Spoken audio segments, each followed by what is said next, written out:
Hey guys, Chris here at TT120. Sorry I've been away for a few weeks, but yeah, the sun's been shining and I've got a family and dogs and garden and all that stuff. You know how it is. Right, so first of all, what we're going to do today? Well, I thought we would have a little look at couplings. Now, this is not going to be about what's wrong. This is going to be about the difference. So you can make a choice about which one's best for you. So we're going to look at Hornby's TT8040. We're going to look at West Hill's Elite, and then we're going to look at Dapol's Easy Shunt. Okay, and we're just going to look at the differences between them, the prices of them, some of the positives, some of the less positives, because there's no room for Mr. Negative on TT120. Right, I shall get on with it. Okay, so the first thing we need to do is we need to adjust this track so we can get this Dapol magnet in. First we need to cut out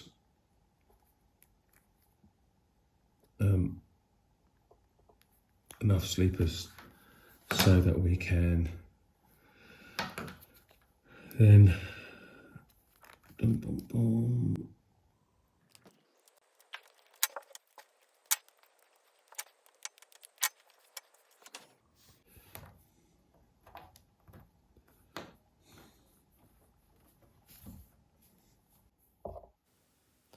Okay, so let's first of all look at Hornby's, I think they call it TT8040, which is a little bit like a tension lock, but maybe not, but as near as damn it.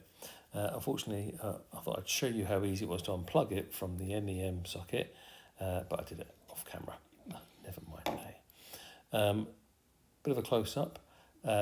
These little lugs here, there is like between them is a pin, and that's what that hook sits against and works as a pivot point when the whole socket is pushed back in. Now, some people, when they're pulling apart their LOCO'S, they find that they end up pulling this out and then put it back in incorrectly. But just support the NEM with your thumb, push it in, click, and make sure that pivot point's all correct. And yep, if you just push it up and down, you see gravity drops the hook back down again. When it's upright, it does. There you go.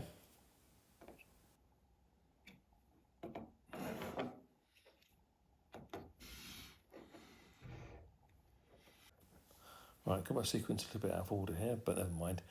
Next we'll look at the Dapol's coupling, Easy Shunt. It has like a knuckle that's supported by pushed back into place by a spring. It's all plastic apart from, see how that foot moves. This piece here, this is the steel piece that needs to be attracted out of the way by a magnet. Again, pretty simple to just click into place into the NEM sockets. Although I make a bit of a pig's ear of doing it in front of camera. Sorry. There you go. And it goes nice and easy and still operable. Simple.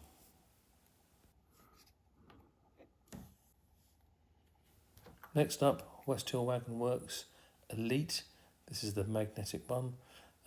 This has a north and south pole facing outwards, so you should have no mix-ups as long as all of your LOCO'S have them all in the correct orientation.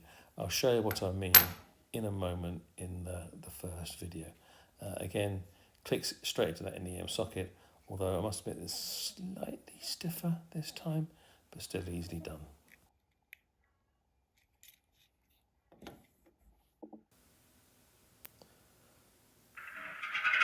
Okay, so the problems you're going to see here with this Hornby TT8040, most of you will be familiar with. And first problem is that I'm up against I've got the carriage up against the buffers, so I've got no effort to go, and you can see the wheel spinning, but we haven't actually locked. As you will see, we pull away, there you go, nothing. So we'll ramp up the speed and try and do it again.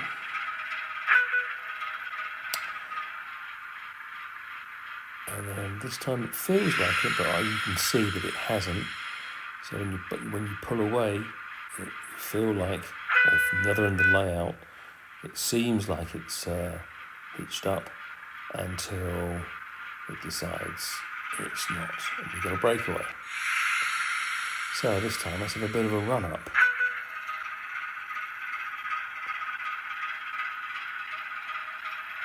No, still doesn't want to do it with that little helpful nudge. Sometimes these work well, sometimes they work like this. There you go. Once it's on though. It's a really good link. And as you'll see when we go to, let's reverse it back and let's try and disengage it. Sorry I don't have the Hornby ramp, but it won't fit the Pico track up my test track. So we'll have to do what other people do, which is use like a blade, a scalpel blade or a screwdriver or something to go under there and push it up. But as you can see, I really want to play ball, so I have a lot of fumbling about with it. This is not untypical of uncoupling this system. There we go. Now for West Hill's magnetic ones. Now I'm going to show you what happens if you don't have the orientation correct with these magnets. So I'll just push it a bit closer, you can see what happens. I'm actually pushing it away with the magnet. Now I've hit the buffer and boom, it hits side to side. So now we've got the orientation the correct way round. This is how they should link up. Boom. Now that's the bit that's not very scale-like, to say the least.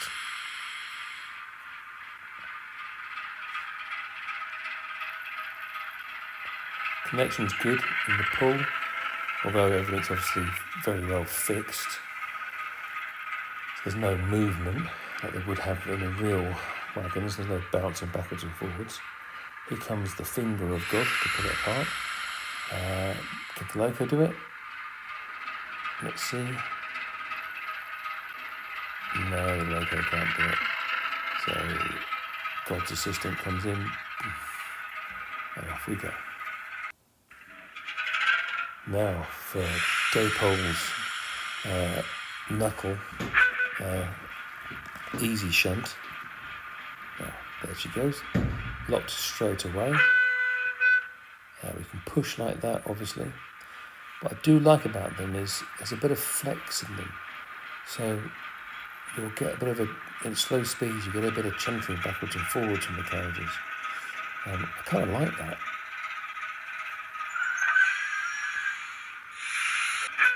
And let's push it forward onto the magnet. I'll show you what we do here. Okay, we'll stop on the magnet. Now you have to take the tension out of it a little bit, so a little tiny little bit of backwards and forwards sometimes required. And boom, there it goes, it's unlocked. Right now we can pull away. And you can see it's wide open. I'll push this coach forward a little bit so you can see. There we go, let's now bring the Loco back in. Both couplings are open, so they won't engage. And even when you go past the magnet, although they look like they're closing, they don't close on each other. So now you can push this as far as you like down your sidings and leave it where you want to, which is ideal. And there's a good footage of showing you how that claw opens and closes.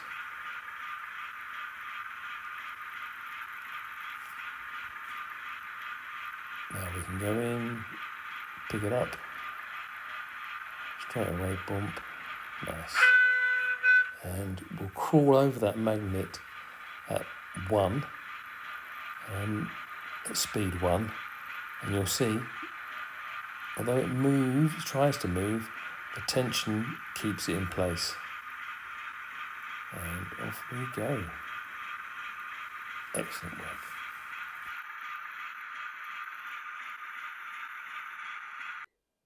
Right, let's have a quick roundup then, shall we? About what we've found. So, the TT8040, the Hornby TT8040. Now that is price-wise to replace them. I mean, obviously they're free because they're already with most of the rolling stock. But if you have to replace them because they're damaged or you want to do some scratch building, I think they're £12.49 for 5 pairs. So basically £2.50 a pair. Okay, give or take a penny. Now, what's good about them? Well, they said they're cheap, and once they locate properly, they do hold on very well. So you don't have breakaways so much from them because they're a strong coupling. The ramps that come with Hornby do work well with them, but you still have to kind of have a hand of God. Although I suppose you can fit. No, you don't have to have a hand of God, do you? You can put a point motor to them, but you are restricted by the fact that when you uncouple them at that point, that's where your wagons are staying. So you have to really think about where you want to have those ramps, and also those ramps only sit in the middle of a straight, and also they really don't work very well on the Pico track. So you have to insert a bit of Hornby track into your Pico if you're using Pico. But apart from that, if you are not doing lots of shunting, if you want your carriages just to click together and be pulled around, they're absolutely fine. What's not to like? Okay, next one. Right, so the West Hill Wagon Works Elite.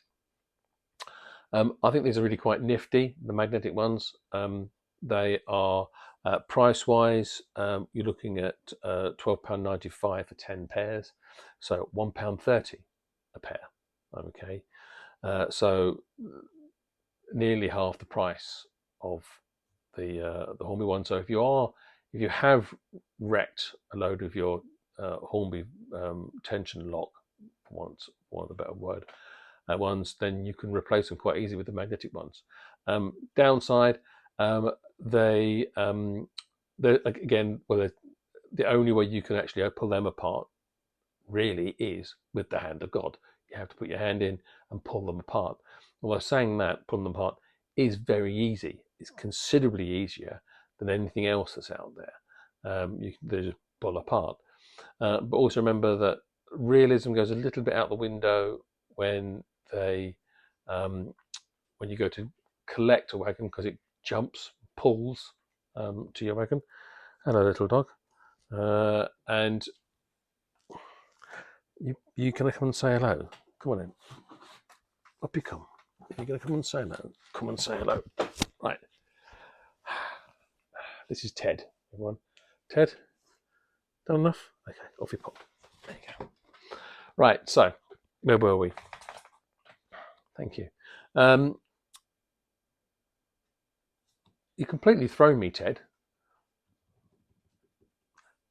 West Hill Wagon Works Elites. Yeah. Okay. So there's the only way you can pull them apart is by yourself, although it's actually quite easily done. And if you want a very easy to pull apart set of carriages, then actually I think they're really quite efficient and good. And I'm certainly considering having some of my stock have them inside them because they are so cheap, and just have the ends of the train maybe with the Dapol, so that I can do my shunting. But the bit that never gets pulled apart is the magnetic cheap ones, which I can then very easily pull apart when I'm putting my stuff away. So I think that's where they come to the fore. The Dapol Easy Shunt, I'll be honest, they're my favourite. Although, and this is the mind-numbing bit, they're £23.50 for 5 pairs. So that's £4.70 a pair. Now you should be able to find some deals somewhere, but even so, if you've got a ton of stock, that's expensive, which is why I'm thinking if I'm going to use them, then I'll have them at the end of, I don't know, 3 coal wagons, or I might have them at the end of my brake wagons, and I'll have them on the back of my LOCO'S. But I perhaps won't have them in every joint of every rake of carriages, because it's just going to become just ridiculously expensive. But they do work, and that whole putting a magnet maybe at the beginning of your yard, your fiddle yard, or your stock yard, you can then break the coupling remotely without any hand of God or without any electronics, and then you can push your goods to where you want them to be, and then reverse out of there, having had a whole load of fun with them. So actually, to pull them apart by hand, you just lift one up, and they just come apart like that. So they're a really easy one to operate. I don't know how well that spring lasts. I noticed in the packet they come with a whole bunch of spare springs. So maybe, but those springs are so tiny, I'm not so keen on trying to replace one. I might have to get my teenager to do that for me. But there you go. There's the 3 sets of couplings. Now, I know people are going to say, there's loads more couplings out there that will fit in any NEM socket. Yes, there are, but you've basically got your tension lock style, of which I would say the Hornby TT120 is a kind of tension lock. Then you've got your magnetic face-to-face magnets, some of which aren't positive and negative, so you have to specifically work out which way your wagon's going to go. In that instance, when you use those ones, you can use a magnet in the track to separate them. But then you always have to have your wagons the right way around, which has got to be confusing. I prefer the West Hills version, the Elite ones. And so that's the magnetic group. And then, of course, then you've got the Dapol Easy Shunt, which I think are the more realistic looking, and they can be remotely affected. So with a magnet. So yeah, is that enough waffle? Right, okay. If you've enjoyed that, please don't forget to like and subscribe. Ring the little bell. When you ring the little bell, there's various options. Tells you whether you want to actually never hear from me again, or whether you want to be told straight away. Remember, subscription's free. It's it's just a way of you supporting the channel, but also making sure that you guys know that I'm going to do another video. Okay, and then there's a couple of videos. Cheers, guys. Take care.